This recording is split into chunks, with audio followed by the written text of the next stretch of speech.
Good morning, my name is Lorrie. Welcome to my channel, We Are Quilters. Today is Blabfest, number 79. It's hard to believe that for 79 Fridays, I have been talking with you about various things. And the format has changed from here to there, but 79 weeks, who knew? And I have rearranged my space a little bit. Let me show you that very quickly. In this old layout, I had repurposed the kitchen table back there in the corner, so it didn't fit very well. In this new layout, I have a new narrower table, so my space is actually longer, and I can just spin my chair around when Simba's not sitting in it. Tables where I was using a cutting table, and I have 4 more square feet in my space. That doesn't seem big, but when your space is only about 24 square feet, that's a big amount of space. Let's get to the 8 topics for today.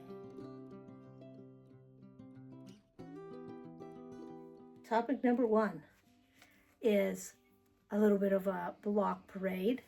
I have some things to show you that I didn't have quite done last week.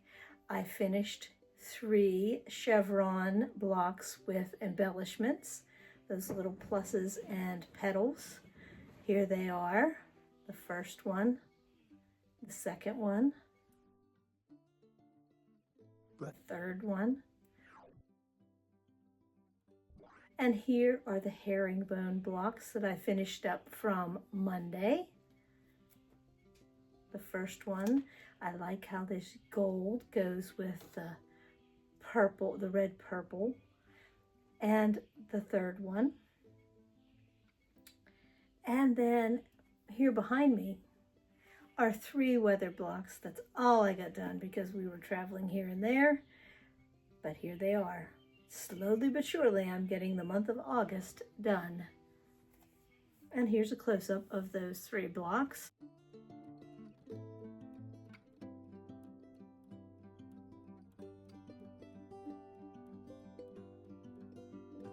That's all I have to show you for my mini block parade.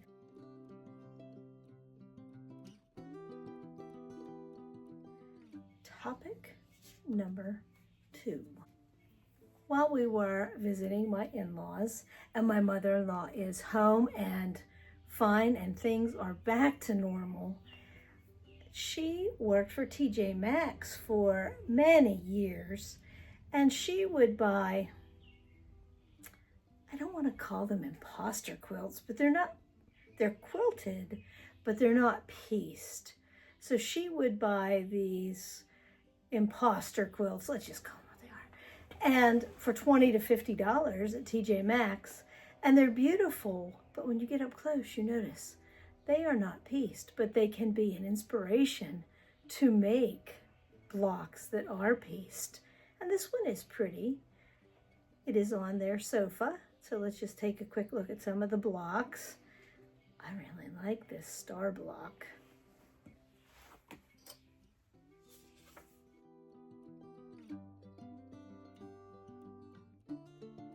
Topic number 3. Last week I showed you some fabric that my friend had bought me, a bundle and a fat quarter, and I said, oh, this will go perfect with a panel, but I didn't have a picture of the panel. So I have I've united all the pieces, and now I really need to get started on this quilt with all the little panels. It just needs some borders made and added in between. So now it's all in one bag.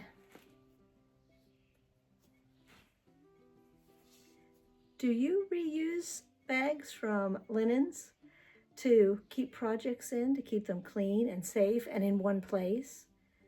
If I don't happen to have a project box, I do. Let me know. What do you do to keep your projects safe? And these bags, it's an inexpensive way to keep a project safe and so that you can see it.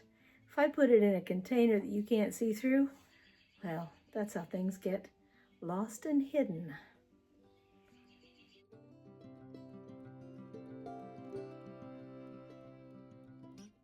Behind the door, while I was back in West Virginia, I did some videotaping of the things that were hiding behind the project boards on the door.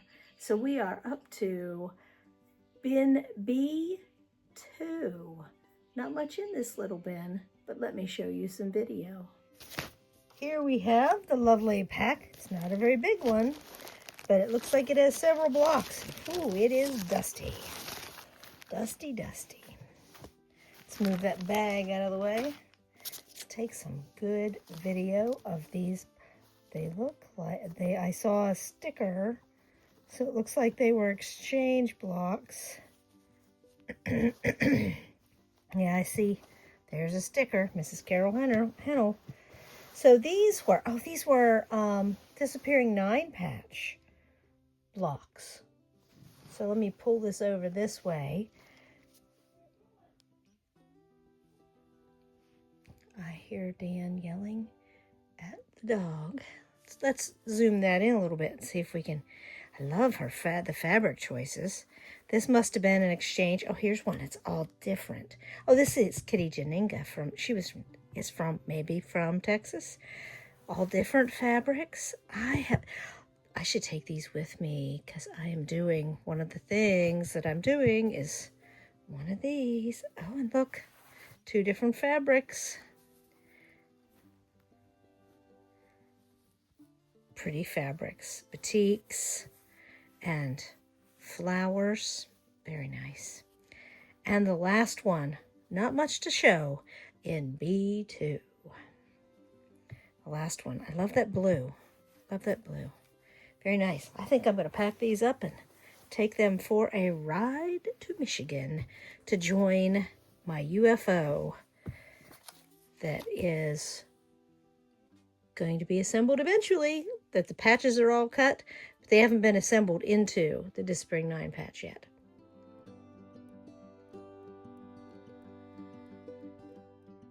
Topic number 5 goes along with topic number 4. It is recycling things that you don't want to use in the form they're in. Now, there aren't very many of those blocks from that B2 bag, but one of the projects I have for UFO project happens to be a Disappearing 9 patch project. So I'm going to take those blocks apart so they are, each one will give me 4 of those Disappearing 9 patch blocks. And I'm going to mix them in with the Disappearing 9 patch blocks that I have to make it a little bit bigger quilt. There are some beautiful fabrics there, and I think that will be a good way to use those up and get them off of the back of the door. Now there's an empty bin to stash something else.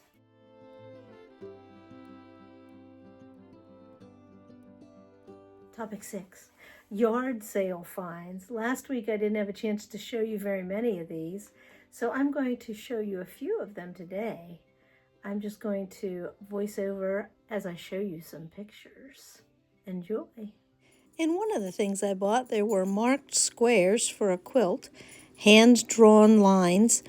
I trimmed those to 3.5 inches, and there were 100 blocks.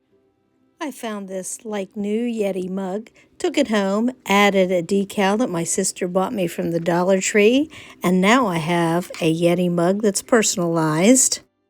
I love finding handmade things at yard sales. This one cost me a whole dime. Look at that lace on there. On Saturday afternoon, we hit the mother lode. A lady was moving, and she wanted to clean out her house. I paid $1 for the Missouri Star bag, and in it was this little mini sewing kit. Yes, that is a mini rotary cutter that flips open. The scissors actually seem functional. It was all packaged in this fantastic box. There's the light, I'll talk about that. There were several of the kits in there. The Snuggly sweater kit and the 5-inch blocks. A couple fat quarters. One is very stripy. A coaster that says pray often. I'm passing that on to my sister. And another kit for fabric twine trees. That goes to the Quilt Guild. And this light, I had that on top of the box. It is a rechargeable little craft light with an LED light. The kit, all the pieces for these pillows, and another kit for the Starlight Table Runner, including the fabric. A brand new Happy Quilter variety puzzles, and this stabilizer to make baskets and bins, and then some other things like iron-on transfer and wooden handles and other pieces. This is fantastic, this Quilter's Magic Wand. If you like to mark your blocks, you lay the center line from corner to corner, and then you draw your two outside lines so you can sew right down the lines to make two half-square triangle blocks. And this last one is to make fancy schmancy cookies. It was still in its little box. I passed it on to my neighbor who cooks. And when I say she cooks, look at the dessert she brought us when we came back home from visiting with Dan's parents. Oh, she is wonderful.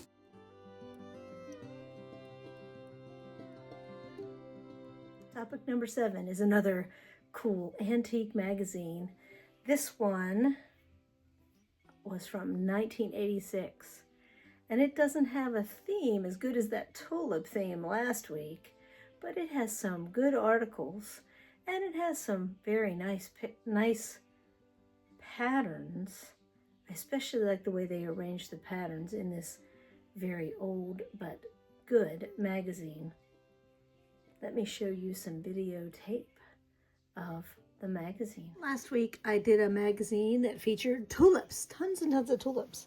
This one is just an older magazine that has some pretty interesting things.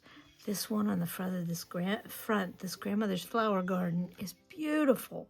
This was probably the reason I picked up this quilt book, or this magazine.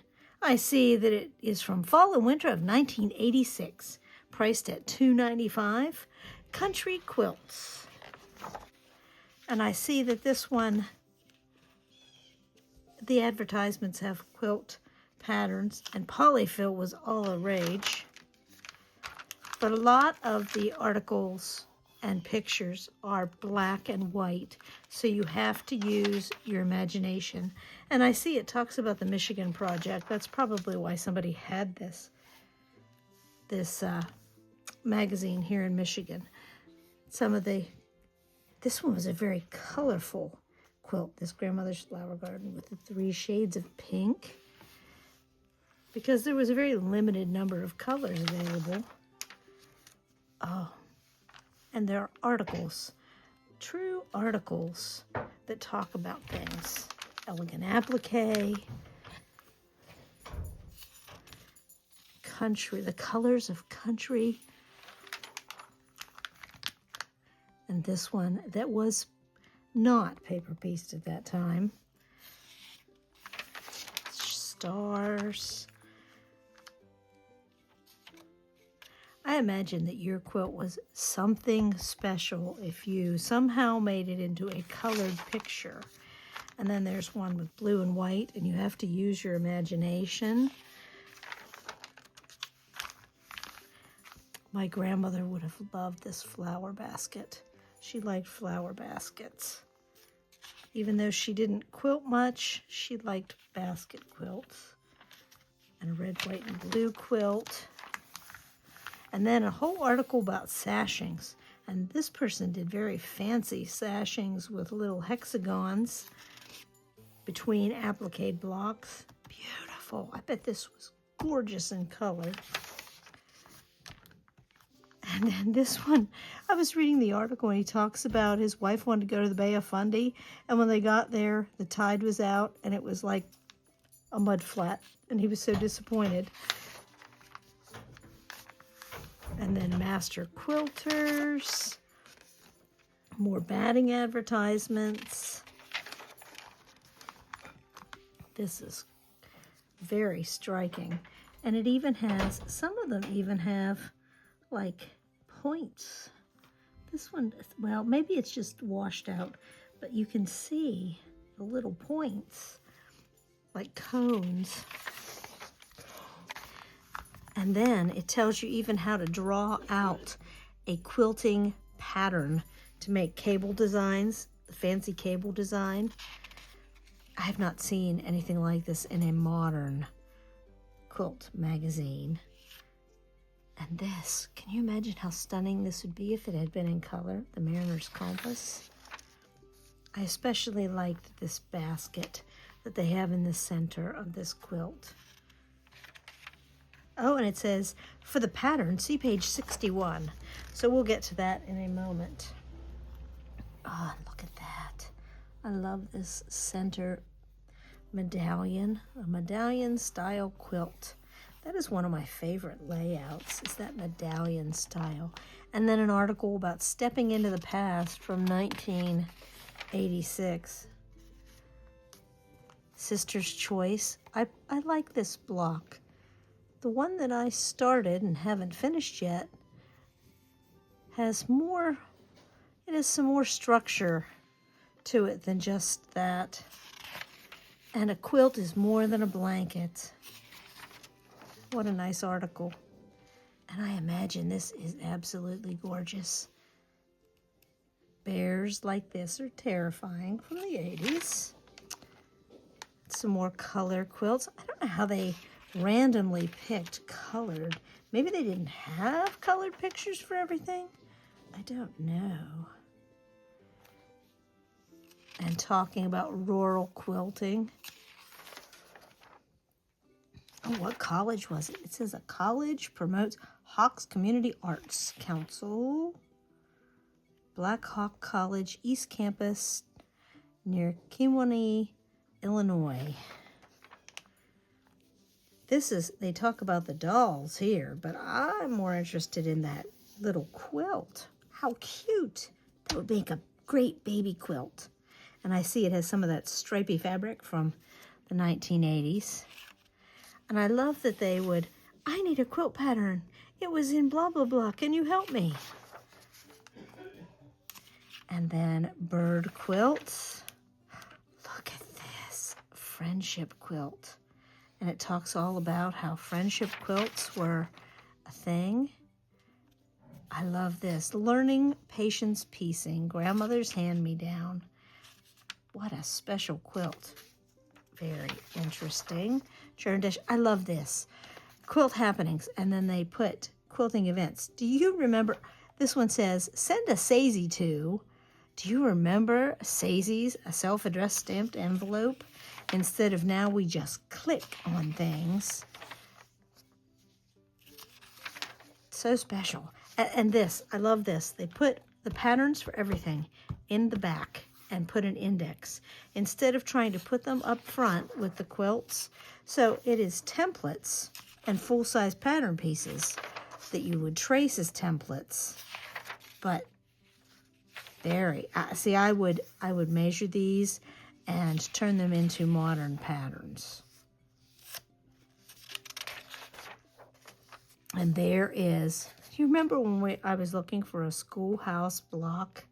There it is, schoolhouse with checkerboard. And it goes on to, yeah, the next page, there's that schoolhouse. And somebody even marked that page. Ohio stars and little stars. And then sometimes they show that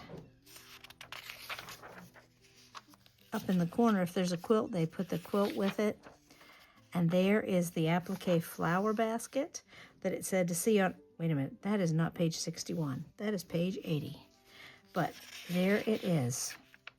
Full-size flower basket. Well, there's half of it, and you have to draw it out. And the sunrise quilt. And it's got cone-shaped patterns. And a circle for the center. Now, it does not have the little pieces that go inward here that are on that original quilt. Jacob's Ladder. I did this on a cart quilt way back when. Instead of doing it just like that. But to make this as a solid border is such a cute. Because you can make it go zigzaggy. And look at that California feathered star. That is absolutely fantastic. What little tiny pieces and triangles. That would be great pieced into something. And there's our tulips. Tulips, tulips. Grandmother's flower garden. A full size, that looks like a 1.5 inch on the side. a Lemoyne star. There's the quilt. And the friendship quilt. Oh, it shows all the different blocks that were in the friendship quilt and all the templates for the 8-inch squares. And it looks like there were 12 of those in there. How cute. It would be even cuter if that were in color. Anyway, I think the original picture was in color. Dresden plates, a Lone Star quilt. This is the shape that I am most afraid of. Yes, I said it. Not much frightens me or makes me think twice. Look at that baby barnyard quilt with all the animals. And cookie critters. They used cookie cutters to make the critters. Very cute. Huh. And there's the barnyard. Oh no, there's the critters. The cow and the sheep and the pig. Very nice. And then they continue a lot of their articles here in the back.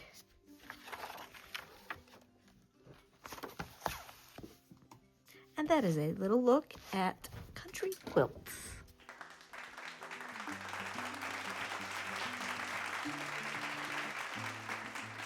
Topic number 8, everyone's favorite, viewer contributions. Yay! Here is Diana's fantastic Contrary Wife block. Love the swirls and fabric selection. Great job, Diana. I hope you have enjoyed watching this little bit of eye candy here and there this week. I hope you have a great weekend sewing or doing the crafts that you love to do. Please share. I love to share, and it inspires us all when you do. Have a great one. See you on Monday for Upskill Monday with more herringbone embellishments.